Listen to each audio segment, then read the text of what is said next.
Ingabo z'igihugu cy'u Uganda zarungitswe mu butumwa bw'amahoro mu buseruko bwa Repubulika Iharanira Intwaro Rusange ya Congo, aho bitekanijwe ko zisanga izindi ngabo z'u Burundi ndetse na Kenya mu ntumbero yo gushyira mu ngiro ivyumvikanwe n'abakuru b'ibihugu ndetse n'abakuru b'ingabo mu karere. Naho umusi ntarengwa wuko imitwe yose igwanira mu buseruko biharanira intwaro rusange ya Congo wari kuri uyu wa 30 z'ukwezi wa gatatu mwaka wa 2023 waraye urenze. Ese none byifashe gute mu buseruko bwa kino gihugu?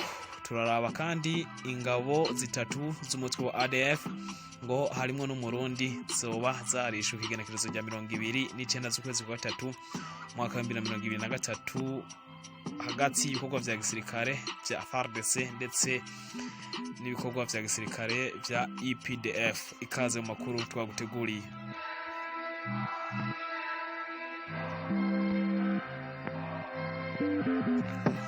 Uganda People's Defense Force nyuma yuko hari hasanzwe izindi ngabo zishika igihumbi mu buraruko bwa Kivu ya ruguru, aho zagiye guhasha umutwe w'iterabwoba wa ADF kuri wa gatanu igenekerezo rya 31 z'ukwezi kwa gatatu umwaka wa 2023, niho izi ngabo zemeje yuko zikwiye kwinjira muri buno buseruko bwa Repubulika Iharanira Intwaro Rusange ya Congo, nyuma yuko byari bitekanijwe yuko zinjira kuyu wa 30 z'ukwezi kwa gatatu umwaka wa 2023, ariko biza kugorana mu gihe gitoyi. Ninjira rero zigiye gukora mu gihe umutwe wa M23 waratanguye kuva mu bice warigaruriye. Ikinyamakuru The East African cemeza ko ingabo zishika 5,000 arizo leta ya Uganda igiye kurungika mu buseruko buharanira intwaro rusange ya Congo muri operation yiswe Shuja, aho hari hasanzweyo nkuko twabibabwiye mu ntangamarara izindi zishika igihumbi aho zagihugwanya umutwe w'ivyihebe wa ADF. Lieutenant General Kayanja Muhanga asanzwe warongoye ingabo zigwanira hasi canke ku butaka wa Uganda yahaye ibendera ingabo zigiye muri bikorwa kuyu wa kane, aho zizoba zirongowe na Colonel Michel Walaka Yeroba. Colonel rero Michel Walaka Yeroba yavuze ko ingabo arongoye zitagiye kugwana na M23 ahubwo ko zigiye kuba ba ambassadeur b'amahoro, aho yagize ati twariteguye, twarakoze imyimenyerezo ikwiye kandi tugiye gukora neza ibikorwa akarere kadutumye. Lieutenant General Muhanga we yemeza ko kurungika muri Repubulika Iharanira Intwaro Rusange ya Congo mu bikorwa vya Aircraft East African Community Regional Force ari iyindi ntambwe itewe n'ingabo za Uganda, aho yagize ati uyu munsi EPDF ijanye amahoro mu bindi bihugu. Turi muri Liberia na Somalia, twagiye muri Sudani y'Epfo, Repubulika Iharanira Central Africa, ubu turi kugwanya umutwe w'iterabwoba wa ADF, dukora neza ibikorwa twiyemeje. Yongeye ati Shuja operation muri RDC si ukugwanya vyeruye umwansi, ahubwo mission yacu ni kuba ivyabona mu nzira yo gushaka amahoro muri territoire ya Rucuru ndetse n'ubundi buce bwa Kivu ya ruguru canke y'uburaruko. Ingabo za Uganda nkuko vyumvikanwe ku wa 9 z'ukwezi kwa kabiri umwaka wa 2023 n'abakuru b'ingabo za yase, inama yari irongowe na General Prime niyo ngabo asanzwe ari chef d'état major w'u Burundi, hemejwe yuko zigiye kurungikwa muri Rucuru.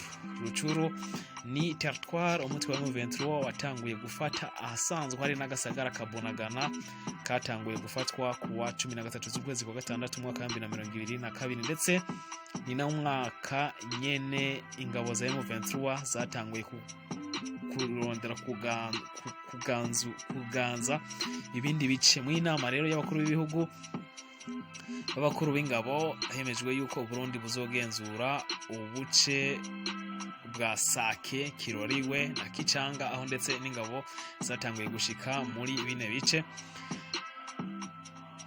ubuno buce rero akaba muri teritwari ya Masisi. Iza Kenya nazo zikaba zizogenda kugenzura ibice vya Kibumba, Rumangabo, Tongo, Bwiza na Kishishe. Aha naho ni naho nyene ingabo za Sudani y'Epfo zizokorera, naho Uganda bikaba vyemejwe ko izofata uburere bwa Bunagana, Kiwanja, Ruchuru na Babenga.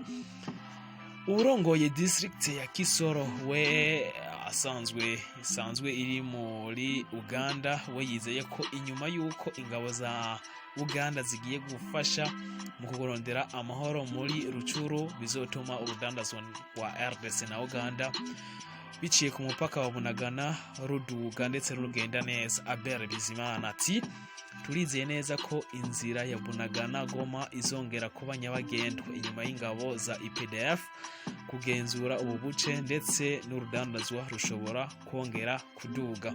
Kisoro isanzwe ihereranye na Bunagana ndetse na Ruchuru muri rusangi, aho vyemezwa yuko abanyagihugu bashika 120 ku munsi bahunga, naho abakongomani bashika 70,000 akaba ari bamaze guta izabo bagahungira mu gihugu ca Uganda kuva mu kwa 12, naho kuva muri uku kwa mbere abashika 4,800 bakaba ari bamaze guhunga imigwano.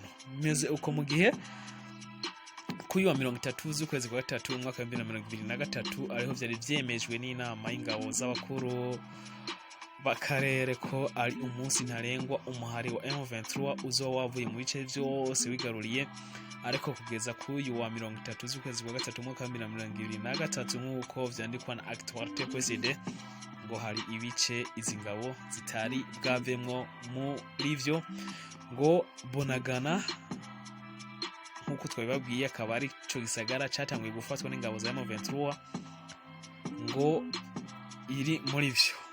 Bunagana rero isanzwe ihereranye na Uganda, aho ndetse vyitezwe ko ingabo za Uganda ariyo zitegerezwa kwinjirira, aho Bunagana isanzwe iri ku kilometero bishika hafi 70 uvuye Igoma.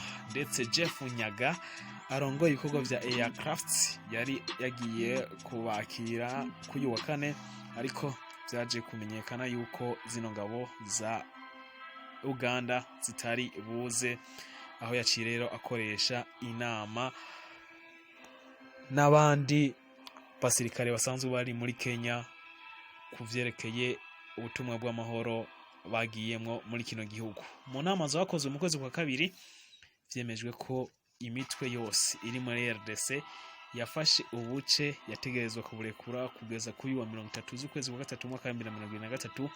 Umuvugizi wa gisirikare ca RDC nkuko vyandikwa na actualité.cd ngo ntivyubahirijwe, ndetse yemeza ko ari amanyanga uyu mutwe wa M23 uri kurakora, aho ukoresha amanyanga mugabo utashira mu ngiro.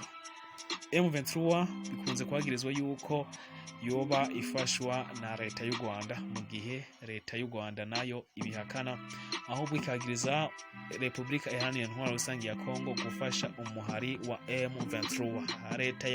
Leta z'Ubumwe za Amerika ziherutse gusohora itangazo zisaba yuko ibikorwa byo gufasha imitwe yitwaje ibigwanisho hagati y'igihugu cy'u Rwanda ndetse n'igihugu ca Republika Iharanira Intwaro Rusange ya Congo vyohagarikwa kugira ngo amahoro yongere kugaragara kuboneka mu karere. Kuyandi makuru nkuko vyandikwa n'ikinyamakuru Sati niko kuri wa 29 z'ukwezi kwa 3 umwaka wa 2023 ingabo za FARDC ndetse n'ingabo za IPDF zishe ivyihebe bitatu bikorera umutwe wa ADF, harimwo umuganda yitwa Seka Wankaba yahoze akorera hafi na Feza Mulalo, yishwe nawe imuhalika muri Beni nyene ku magenekerezo ya 27 na 28 z'ukwezi kwa 3 umwaka wa 2023 bikozwe na operasiyo za gisirikare zidasanzwe. Ariko kandi muri abo batatu b'ivyihebe harimo kandi umurundi yitwa Abu Yasin ndetse n'umunyakenya yitwa Kichotela, bose bakaba biciwe mu gace ka Kaluhamba hafi y'umwonga wa Seka nk'uko vyemezwa na Lieutenant Colonel Mike Hazukai. Ibi vyose akaba ari ivyakozwe na operasiyo Shuja ifatikanije na FARDC. Reka tubashimire rero ko mwabanye natwe mu kiganiro ndetse nizere yuko mwashoboye gutahura byinshi. Ari niyo mpamvu tubasaba yuko mugira subscribe niba mutarabikora.